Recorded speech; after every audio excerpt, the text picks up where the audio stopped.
దేవుడు మనల్ని అడిగిన వాటికంటే అధికంగా ఆయన ప్రేమిస్తున్నాడు.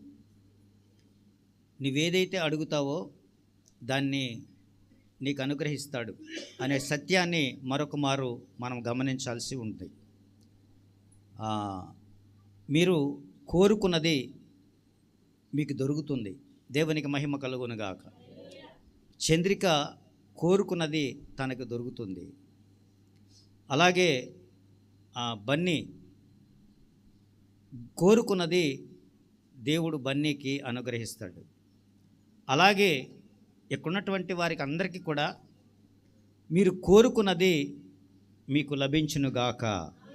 ఆమేన్. అది ఎంత తృప్తినిస్తుంది కదా. మనం కోరుకున్నది మనకు లభిస్తే చాలా తృప్తి కలుగుతుంది. కొన్నిసార్లు కోరుకున్నది పక్కకు పోతుంది. మనం ఏదైతే కోరుతున్నామో అది మన నుంచి దాటిపోతుంది. అప్పుడు ఏ విధంగా ఫీల్ అవుతాము? కొన్నిసార్లు మనకి కోరుకున్నదే మనకు కలుగుతుంది. అప్పుడు ఎంత సంతోషిస్తాము? అది ఈ రోజున మన వర్తమానం. దేవునికి మహిమ కలుగునుగాక. నీతిమంతులు ఖర్జూరపు వృక్షము వలె మువ్వు వేయుదురు, లెబనోను వృక్షము వలె వారు ఎదుగుతారు. అంటే ఎదగడానికి, మువ్వు వేయడానికి నీతిమంతులై ఉండాలి. ప్రతి విషయంలో కండిషన్స్ అప్లై అవుతుంటాయి. ఎక్కడికైనా మనం షాపుకు వెళితే 1+1 ఆఫర్ అంటారు. ఒకసారి మేము రాజమండ్రి వెళ్ళాము. అక్కడ షర్ట్లన్నీ చాలా చీప్గా ఉన్నాయి. ఒక్కొక్కటి 650, 700 ఆ రేంజ్లో ఉన్నాయి. అది 325కే ఇస్తానంటున్నాడు. సగం రేటుకే 700, 650 ఉన్నది 325 అన్నాడు. చాలా గొప్పగా ఉంది కదా అని వెళ్ళి గబగబా నెత్తుక్కొని ఒక షర్ట్ తీసుకున్నాను. ఏమన్నాడు? ఆఫర్ రేట్ అన్నాడు కదా, 50% ఆఫర్ అన్నాడు. అందుకని ఒక షర్ట్ తీసుకున్నాడు. అయ్యా, ఒక్క షర్ట్ కాదండి, మీరు 6,000 పర్చేజ్ చేస్తే, 6,000కు పైగా పర్చేజ్ చేస్తే అంటే ఇది 325 రూపాయలు చొప్పున మీకు లభిస్తుంది. అంటే 3,500కే వస్తుంది అన్నమాట. 7,000 పర్చేజ్ చేస్తే ఆఫర్ రేట్ ఎంత? 3,500కే వస్తుంది. కండిషన్స్ అప్లై, షరతులు వర్తిస్తాయని కిందన బోర్డు పెట్టాడు. ఆ బోర్డు చూసి షరతులు వర్తిస్తాయంటే ఏమేమి షరతులు వర్తిస్తాయో మనం తెలుసుకోగలగాలి. ఇది దేవుడు ఖర్జూరపు వృక్షము వలె మువ్వు వేయుదురు అని అన్నాడు. ఎవరికట? మీరు నీతిమంతులుగా ఉంటే. Conditions apply. అలాగే దేవదారు వృక్షము వలె మీరు ఎదుగుదురు అని అంటాడు. మీరు నీతిమంతులైతే. నీతిమంతులు కాకపోతే ఎక్కడ వేసేవారంటే వేసిన చోటే ఉన్నాను అనేటువంటి సందంగా అలా ఉంటుంది అన్నమాట. కనుక మీరు ఏదైనా ఆశిస్తే, ఏదైనా మీ జీవితంలో కలగాలంటే దేవుడు మీరు కోరుకున్నది మీకు లభించునుగాక అన్నా సరే కింద ఏముంటాయి? షరతులు వర్తిస్తాయి. అంటే నీతిమంతులుగా ఉంటే ఖచ్చితంగా మీకు అన్నీ కూడా లభిస్తాయి. నీతిమంతులం అవుదామా? దేవునికి మహిమ కలుగునుగాక. మీ అందరూ నీతిమంతుల త్రోవలో ఉండాలని నేను ఆశిస్తున్నాను. దేవునికి మహిమ కలుగునుగాక. హల్లెలూయా. అది ఉదాహరణ, ఒక ఇంట్రడక్షన్ లాగా చెప్పాను. అసలైన మాటల్లోనికి వెళ్తాను. దేవునికి మహిమ కలుగునుగాక. చూడండి, సామెతల గ్రంథము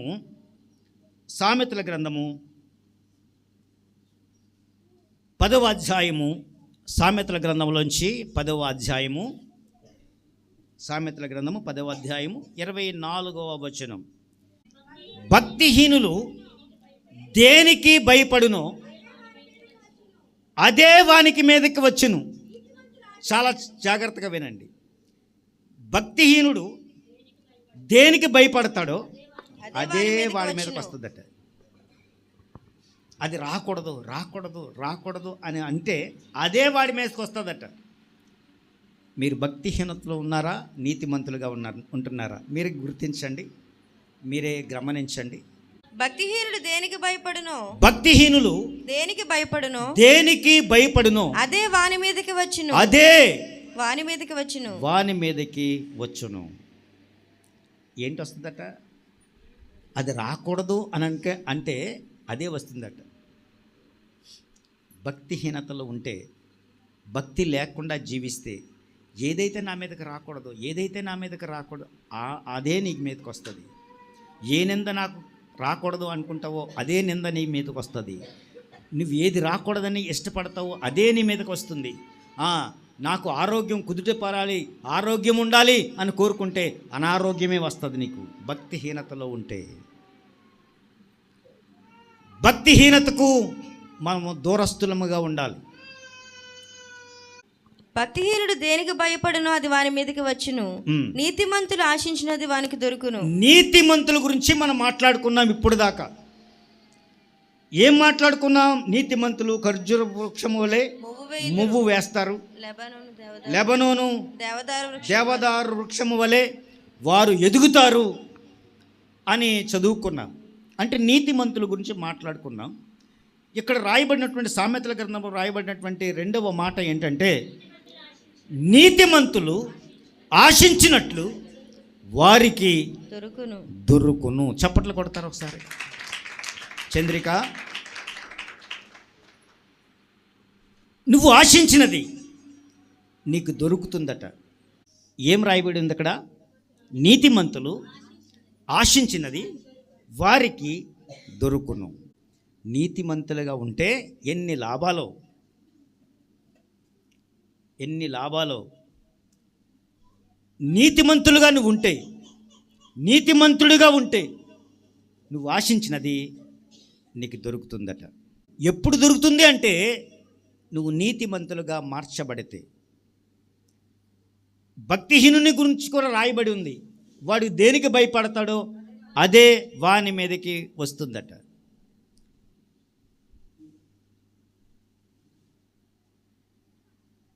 ఇది నాకు రాకూడదు, నేను ఆరోగ్యవంతంగా ఉండాలి, నేను ఆరోగ్యంగా ఉండాలి, ఇది నా మీదకి రాకూడదు, నా మీదకి రాకూడదు అని అనుకుంటే అదే నీ మీదకి వస్తుందట. అంటే భక్తిహీనతలో ఉన్నటువంటి ఇబ్బందులు అవి. నువ్వు భక్తిహీనులుగా ఉంటే దేనికోసం భయపడుతున్నావో అదే నీ మీదకి వస్తుందట. కనుక భక్తిహీనతలను వదిలి నీతిమంతులుగా మార్చబడండి. భక్తిహీనుడు దేనికి భయపడతాడో అదే వాని మీదకి వస్తుంది. ఆ నీతిమంతులు ఆశించినది వారికి దొరుకుతుంది. ఆ రెండిట్లో కంపారిజన్ మనం చూడాలి. ఆ కంపారిజన్ తెలియచేయబడాలి, ఖచ్చితంగా తెలియచేయబడాలి. నువ్వు భక్తిహీనునివా, నీతిమంతునివా? ఆ రెండు బేరీజు వేసుకుంటే నీకు దొరుకుతుందా, నీ చేజారిపోతుందా? దేనికి భయపడుతున్నావో అదే దొరుకుతుందా? దేనికి భయపడుతున్నావో అదే నీ మీదకి వస్తుందా? అయితే నీవు భక్తిహీనునివేమో, భక్తి లేకుండా జీవిస్తున్నావేమో. ప్రియులారా గమనించండి. కీర్తనల గ్రంథము 21వ అధ్యాయము 2వ వచనం. అతని మనోభిష్టము నీవు సఫలము చేయుచున్నావు. చాలండి. అతను ఏదైతే ఆశించాడో, దావీదు ఏదైతే ఆశ కలిగి ఉన్నాడో అది దానికి అతనికి సఫలపరిచావు. ఎంత గొప్ప విషయం అండి ఇది. మనకు కావాల్సింది మనకి దొరికితే ఎగిరి గంతులేస్తాం కదా. పోరాటం చేసి చాలామంది విసిగిపోయారు. కానీ పట్టు విడువక ఇంకా దాంతో ఫైటింగ్ చేస్తుంది. ఈ సంవత్సరం ఏమనుకుంటుందంటే ఖచ్చితంగా పాస్ అవ్వాలి అనుకుంటుంది. ఇప్పుడు పాస్ అయ్యింది అనుకోండి, ఎగిరి గంతులు వేస్తుందా లేదా? ఎగిరి గంతులు వేస్తుంది. తను ఆశించింది తనకు లభించింది. దేవునికి మహిమ కలుగును గాక. తను కోరుకున్నది తనకు లభించింది. అందుకని అంటున్నాడు, నీతిమంతులు ఆశించినది వానికి దొరుకును. నీతిమంతులు ఆశించినది అతనికి దొరుకును. నువ్వు ఆశించినది నీకు దొరుకుతుంది. దేవునికి మహిమ కలుగును గాక. అతని పెదవులలో నుండి వచ్చిన ప్రార్థన మానక నువ్వు అంగీకరిస్తున్నావు. ఏదైతే అతను పెదవుల మీద పలుకుతున్నాడో అది మానక ఏదైతే అతను ప్రార్థన చేస్తున్నాడో వాటిని ఆయన అంగీకరిస్తున్నాడట. అంటే రోగి ఏది కోరుకున్నాడో డాక్టర్ అదే మందిచ్చినట్లుగా, రోగి ఏదైతే కోరుకుంటున్నాడో డాక్టర్ కూడా అదే మందిచ్చాడు. ఎంత గొప్ప విషయం కదా. చిన్నల పిల్లల్ని హాస్పిటల్ తీసుకెళ్తే కొంతమంది ఇంజక్షన్కి భయపడతారు, ఎందుకంటే ఇంజక్షన్ చేస్తే నొప్పి అని. అయితే అక్కడికి వెళ్ళిన తర్వాత డాక్టర్ చాక్లెట్ ఇచ్చారనుకోండి, చాలా సంతోషం కదా. అంటే రోగి ఏదైతే కోరుకున్నాడో డాక్టర్ అదే మందిచ్చినట్లుగా. దేవునికి మహిమ కలుగును గాక. హల్లెలూయా, హల్లెలూయా. దేవుడు మన పట్ల, మన పెదవులకు ఆ మాట రాకముందే దేవుడు దానిని అంగీకరిస్తున్నాడట. అట్టి అంగీకారం దేవుని నుంచి మనకి లభించునుగాక. ఆమేన్, ఆమేన్. నీ ప్రార్థన దేవుడు ఆలకిస్తే, నీ ప్రార్థన దేవుడు వింటే, నువ్వేది కోరుకుంటున్నావో అది జరిగితే, ఎలా జరుగుతుందంటే నువ్వు నీతిమంతురాలవై ఉన్నప్పుడు, నీతిమంతుడివై ఉన్నప్పుడు. ఈరోజు మన సబ్జెక్ట్ ఏంటంటే, ఏది కోరుకుంటున్నావో అదే నీకు జరుగునుగాక. నువ్వేది కోరుకుంటున్నావో అది నీ జీవితానికి కలుగునుగాక. ఎంత సంతోషం కదా. నా అప్పులన్నీ తీరిపోనుగాక అంటారు ఒకడు కదండి. ఖచ్చితంగా తీరుతాయి. దేవునికి మహిమ కలుగునుగాక. హల్లెలూయా. అది దేవుని దృష్టిలో తృణమాత్రం. చిటికి వేసినప్పుడు నీ చరిత్ర మారిపోద్ది. దేవునికి మహిమ కలుగునుగాక. హల్లెలూయా, హల్లెలూయా. యోహాను సువార్త 16వ అధ్యాయం. యోహాను సువార్త 16వ అధ్యాయం 24వ వచనం. ఇదివరకు, చాలా జాగ్రత్తగా వింటారా, ఇంతవరకు మీరు ఏది నన్ను అడగలేదు. మీ సంతోషం పరిపూర్ణమగునట్లు అడుగుడి, మీకు మీ సంతోషము పరిపూర్ణమగునట్లు అడుగుడి, మీకు దొరుకును. అడుగుడి, మీకు దొరుకును. ఇదివరకు మీరేమీ నా పేరిట అడగలేదు. ఇది వరకు నా పేరిట ఏది, ఎవరెవరో పేరిట అడిగారు మీరు. ఖచ్చితంగా అడగడం కామన్గా జరుగుతుంది. ఎప్పటి నుంచో కోరుకుంటున్నావు, ఎప్పటి నుంచో ఆశిస్తున్నావు, ఎప్పటి నుంచో నీ కోరికలు అలాగే ఉన్నాయి. కానీ నా పేరిట నువ్వు అడగలేదు. యేసు నామములో ఇది నాకు కలుగునుగాక అంటే కలుగుతుందట. ఎవరికి కలిగింది అలాగా? యేసు నామములో లేచి నడు అంటే కుంటి భిక్షగాడు లేచి నడిచాడు. యేసు నామములో. నువ్వు నా పేరిట ఏది అడగలేదు కనుక నువ్వు ఇంతవరకు ఇలాగే ఉన్నావు. ఇక మీదట మనం ఎలాగలగంటే యేసు నామములో ఇది నాకు కావాలి అని. చంద్రిక, యేసు నామములో నాకు, యేసు నామములో శ్యామ్ కావాలి. చాలామందికి చాలా కోరికలు ఉంటాయి, చాలా కోరికలు. నీ కోరికలు ఫలించినట్లయితే, నీ కోరికలు ఫలింపునకు వచ్చినట్లయితే నువ్వు బహు సంతోషిస్తావు. దేవునికి మహిమ కలుగును గాక. నీ సంతోషము పరిపూర్ణమగునట్లుగా అడుగుడి, మీకు దొరుకును. హల్లెలూయా, హల్లెలూయా. ఇది వరకు మీరు నన్ను ఏమీ అడగలేదు, నా పేరిట ఏమీ అడగలేదు, నా పేరిట ఏది అడగలేదు. ఒకసారి మీరు అడిగి చూడండి. సునీత, ఈసారి అడిగి చూడు, నా భర్త నాకు కావాలి, యేసు నామములో నాకు దయచేయదు గాక అని ప్రార్థన చేయి. నీ భర్త పరిగెట్టుకుంటూ వస్తాడు నీ దగ్గరికి. దేవునికి మహిమ కలుగును గాక. హల్లెలూయా. ఆయన నామమునికి ఏది అడ్డు చెప్పేది లేదు. ఒకటే ఒకటి, ఆయన నామము పేరిట ఏదైతే నువ్వు కోరుకుంటున్నావో అది నీకు దొరుకునుగాక. ఈరోజు మన వర్తమానం కూడా అదే. ఏం చదివాం? ప్రారంభ వాక్యం, ధ్యాన వాక్యం ఏంటి అమ్మా? కాదమ్మా,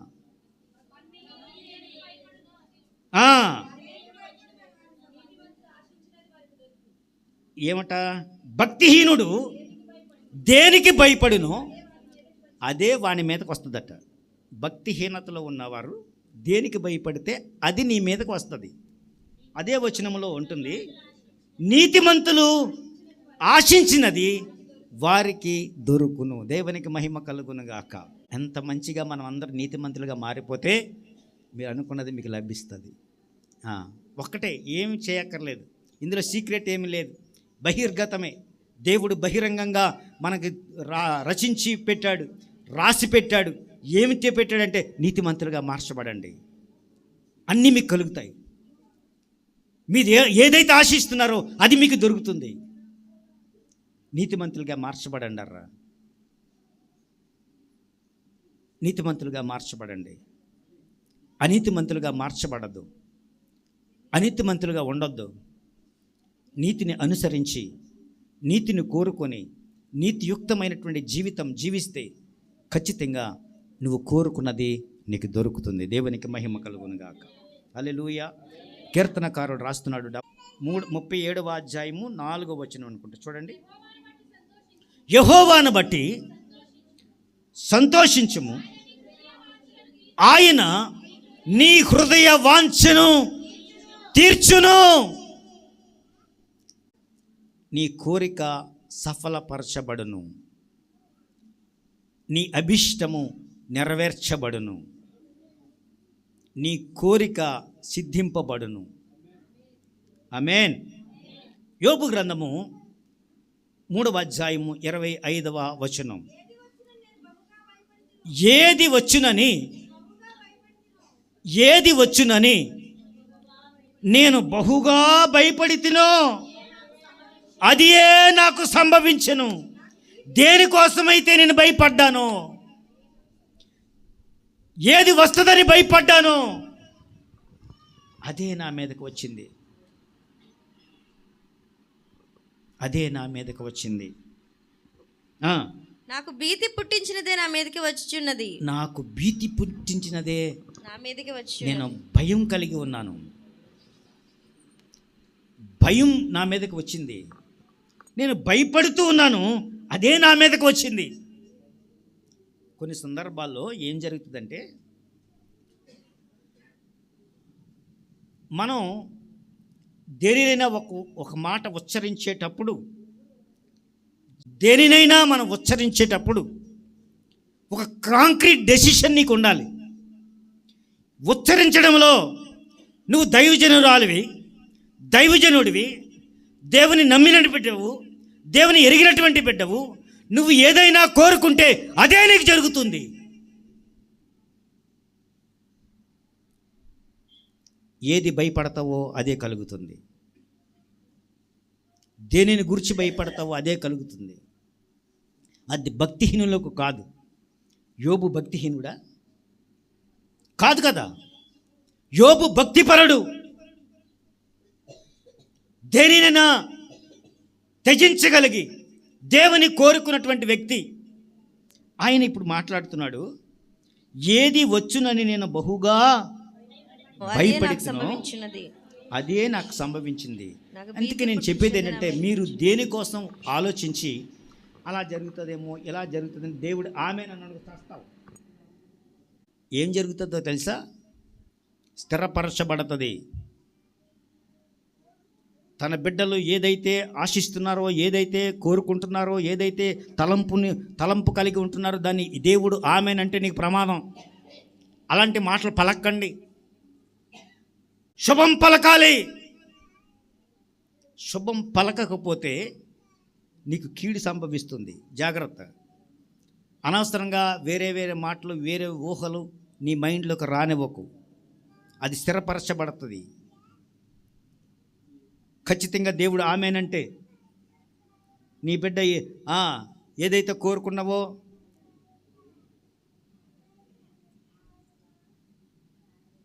నువ్వు నాశనం అయిపోగాక, నువ్వు నాశనం అయిపోగాక అంటే ఆమెన్ అన్నాడు అనుకో దేవుడు.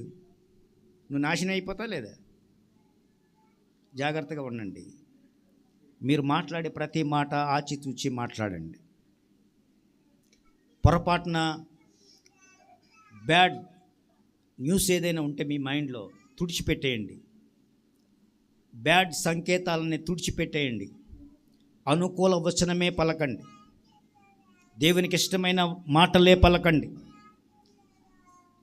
యోబు భక్తుడు చెబుతున్నాడు ఇక్కడ, ఏది వచ్చునని నేను భీతి చెందుతునో, బహుగా నేను భయపడుతునో అదే నాకు సంభవించింది ఈ రోజున.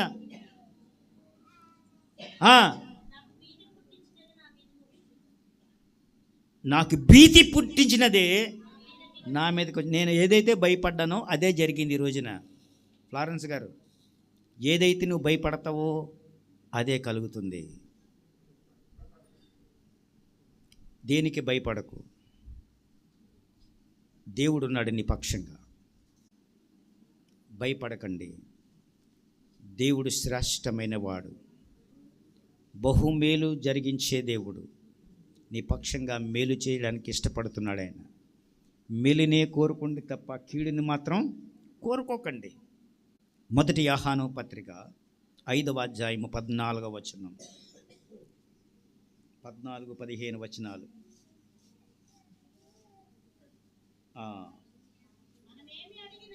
మనం ఏది అడిగినను, చాలండి, ఏది అడిగినను ఆయన మన మనవి ఆలకించును. నువ్వేది అడిగితే దానిని కాదనకుండా చేస్తాడు. నువ్వేది అడిగితే అది దేవుడు కాదన, ఆ నిరీక్షణ నీకు ఉండాలి, ఆ సమ్మతి నీకు ఉండాలి, దేవుడు చేస్తానన్నటువంటి ఆ ఉద్దేశం నీకు ఉండాలి. నమ్ముట నీ వలనైతే నమ్మువానికి సమస్తమును సాధ్యము. నమ్మకంతో ప్రార్థన చేయండి. నమ్మకంతో ప్రార్థన చేయండి. ఇది వస్తుందా లేదంటే రాదు. ఎందుకంటే అనుమానం నీలో ఉంది కనుక అది రాదు. దేనికి వస్తుంది? నమ్ముట నీ వలనైతే నమ్మువానికి సమస్తమును సాధ్యము. నమ్మువానికి. చాలా జాగ్రత్తగా మీరు విషయాల్ని గమనించాలని కోరుతున్నాను. కీర్తనకారుడు 145వ కీర్తన 19వ చరణములో, కీర్తన గ్రంథము 145వ కీర్తన 19వ వచనం, తన యందు భయభక్తులు కలవారి కోరిక ఆయన నెరవేర్చును. ఒకటి, తన యందు భయభక్తులు కలవారిని, వారి కోరికను ఆయన నెరవేర్చును. నువ్వు భయము భక్తి కలిగి ప్రార్థన చేస్తున్నావా? మొట్టమొదట నువ్వు ఆలోచించాల్సింది అది. నీతిమంతునిగా ఉన్నావా? నీకు ఉండవలసిన లక్షణం అది. నీతిమంతునిగా ఉంటే దేవుడు నీ కోరికలన్నీ నెరవేరుస్తాడు. నువ్వు ఆశించినది నీకు దొరుకుతుంది. ఖర్జూరపు మువ్వు వలె మీరు మువ్వువయ్యేదురు, లెబనోను దేవదారు వృక్షము వలె మీరు ఎదుగుదురు. పైకి వస్తావు.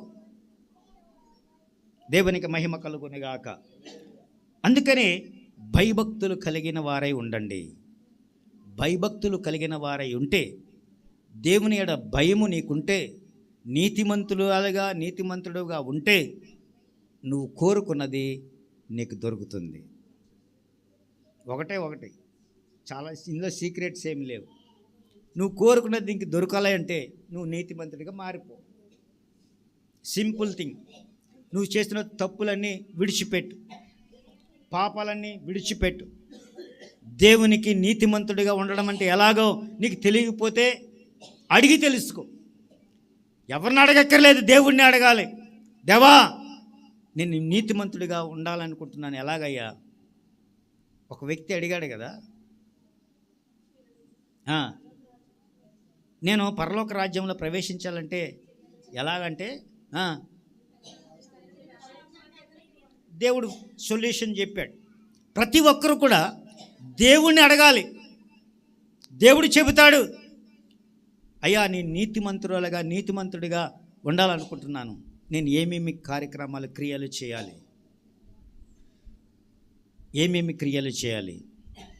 అంటే దేవుడు అంటాడు, బాబు నువ్వు ఆటో బాగానే తోలుతున్నావు, శుభం. కాకపోతే అప్పుడప్పుడు నువ్వు బూతులు మాట్లాడుతున్నావు, అది మానేయి అంటాడు దేవుడు. రాంబాబు చూసి అంటాడు, రాంబాబు నువ్వు చాలా భక్తిపరులుగానే ఉంటున్నావు, దశమ భాగాలు కూడా సక్రమంగా ఇస్తావు, అది బాగానే ఉంది, కానీ నువ్వు మాట్లాడేటువంటి బూతులు మానేయి. బూతులు మాట్లాడి కదా ఎవరి మీద కేసు, పోసాని కృష్ణమురళి మీద కేసు వేశారు. దేనికోసమట? ఇప్పుడు అందరి మీద కూడా కేసు వేయొచ్చని ఆయన వివరించాడు. బూతులు ఆడేవాళ్ళు అందరి మీద కేసు వేయచ్చట. మనం కూడా మా పక్కింటోళ్ళు బూతులు ఆడడం నేను విన్నాను, అది నాకు చాలా అసహ్యం వేసింది, కనుక నాకు న్యాయం తీర్చండి అని ఫ్లారెన్స్ గారు ఒక కంప్లైంట్ పాడేశారు అనుకో, రాంబాబుని తీసుకుని లోపల పెట్టారు. ఒకసారి ఆలోచన చేయండి. బూతులాడే భక్తులారా అంటే భక్తులే, బూతులాడే భక్తులారా, మీరు బూతులు మానకపోతే మీకు అరెస్టులు తథ్యం. బైబిల్ చెబుతున్నటువంటి విషయం కాదు ఇది, ఈ లోకం చెబుతున్నటువంటి నీతి. బూతులు మానడని సైలెంట్గా దేవుడు చెబుతున్నాడు, బైబిల్లో రాయబడి ఉంది. ఏం చెప్తున్నాడు? మీరు సరస్సోక్తులు పలకకూడదు, బూతులైనను మాట్లాడకూడదు అని బైబిల్లో రాశారు. కానీ ఈ లోకమేమి చెప్తుంటావు? నీకు అరెస్టే, నువ్వు మళ్ళీ బయటికి రావు. పెద్ద నటుడు, రచయిత, పేరు మోసిన రచయిత అయితేనే ఎప్పుడో 3 సంవత్సరాల క్రితం, ఇప్పుడు కాదు రాంబాబు గారు, ఈరోజు కాదు సంగతి, 3 సంవత్సరాల క్రితం బూతులు మాట్లాడినా ఈరోజు నీకు శిక్ష పడుతుంది. 3 సంవత్సరాల క్రితం బూతులు ఆడాడట, ఇప్పుడు కేసు, దానికి అరెస్ట్ చేశారు. ఎప్పుడో బూతులు మాట్లాడాడట, అది రికార్డ్ చేసి ఉంచారట. దేవుడు సమస్త విషయాలు రికార్డ్ చేస్తున్నటువంటి విషయం నువ్వు గమనించాలి. మనం రికార్డ్ చేయడం కాదు, దేవుడు రికార్డ్ చేస్తుండే మన విషయాలన్నీ కూడా.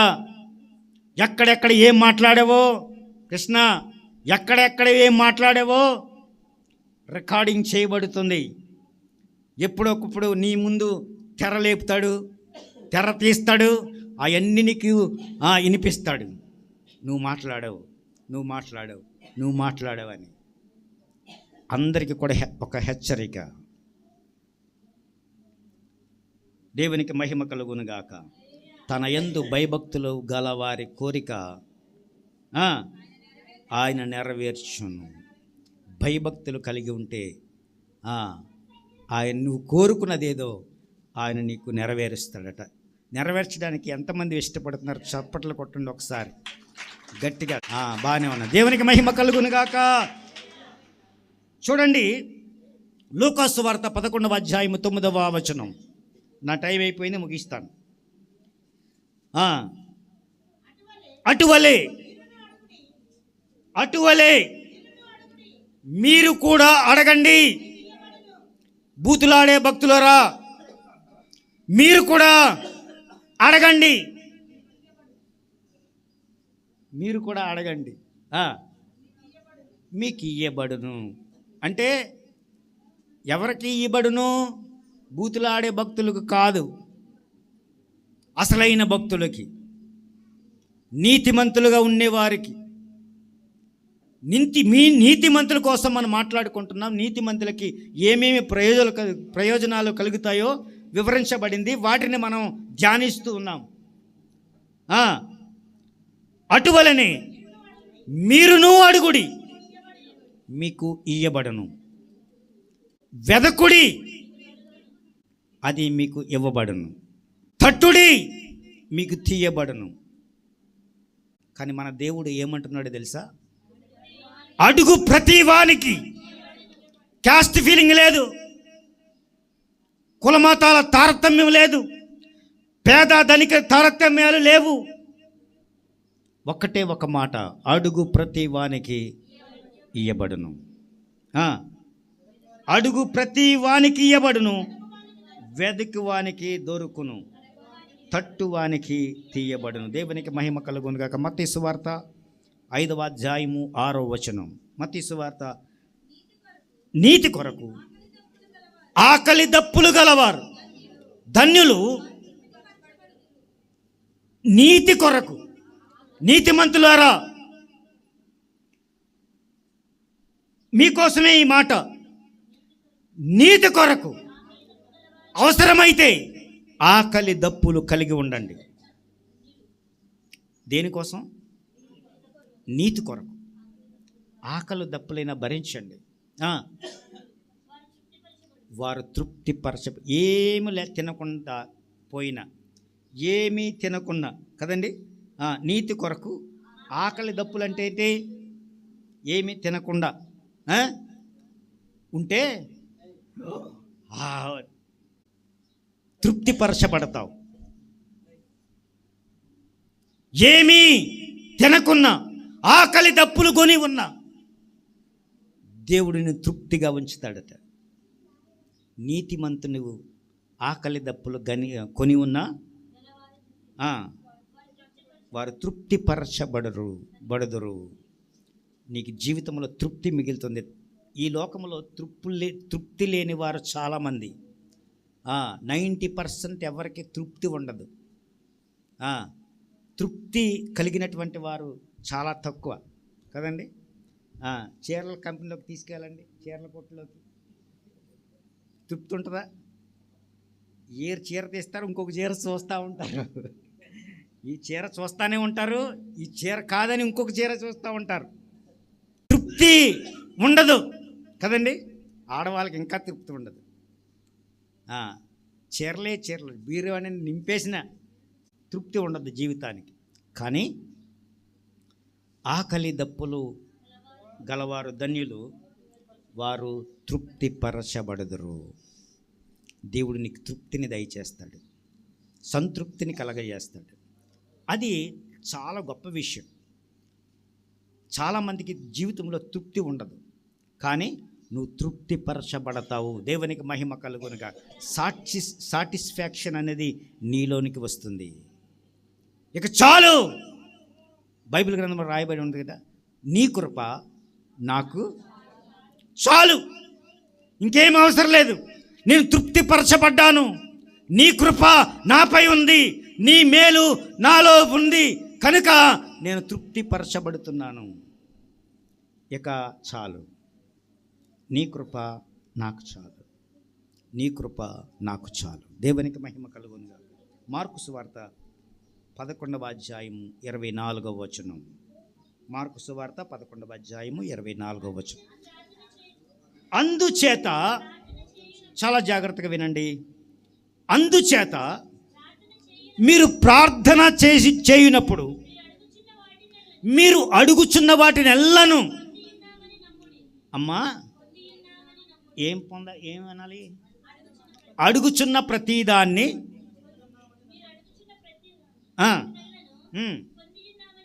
పొంది ఉన్నామని నమ్ముడి, అప్పుడు అవి మీకు కలుగునని మీతో చెప్పుచున్నాను. మళ్ళీ చదువుతారా? అందుచేత ప్రార్థన చేయనప్పుడు మీరు అడుగుచున్నవన్నీ కూడా పొంది ఉన్నామని నమ్ముడి, అప్పుడు అవి మీకు కలుగును. మీరు ప్రార్థన చేసినప్పుడే ఇది నేను పొంది ఉన్నాను అని నమ్మాలట. ప్రార్థన చేసినప్పుడే ఇది నేను పొంది ఉన్నాను. నీతిమంతులు ఆశించినది వారికి దొరుకును. ఇక్కడ చెబుతున్నాడు, మీరు ప్రార్థన చేసినప్పుడు అడుగుచున్న వాటిని ఎల్లను పొంది ఉన్నామని నమ్ముడి, అప్పుడు అవి మీకు అనుగ్రహించబడును. మీకు అనుగ్రహిస్తాడు దేవుడు, ఖచ్చితంగా అనుగ్రహిస్తాడు. మీరు అడుగుతున్నది ప్రతిదీ కూడా నమ్మాలి. నమ్మి విశ్వాసంతో ముందుకు వెళ్ళాలి. విశ్వాసంతో నువ్వు ఏదైతే చేస్తావో అది ఖచ్చితంగా నీకు దొరుకుతుంది. దేవునికి మహిమ కలుగునుగాక. నీతిమంతులు ఆశించినది వారికి దొరుకును. దేవునికి మహిమ కలుగునుగాక. మీ అందరికి కూడా దేవుడు అట్టి అనుగ్రహం కలగచేయునుగాక. మీ జీవితాల్లో మీరు ఏది కోరుకుంటున్నారో అది మీకు జరుగునుగాక.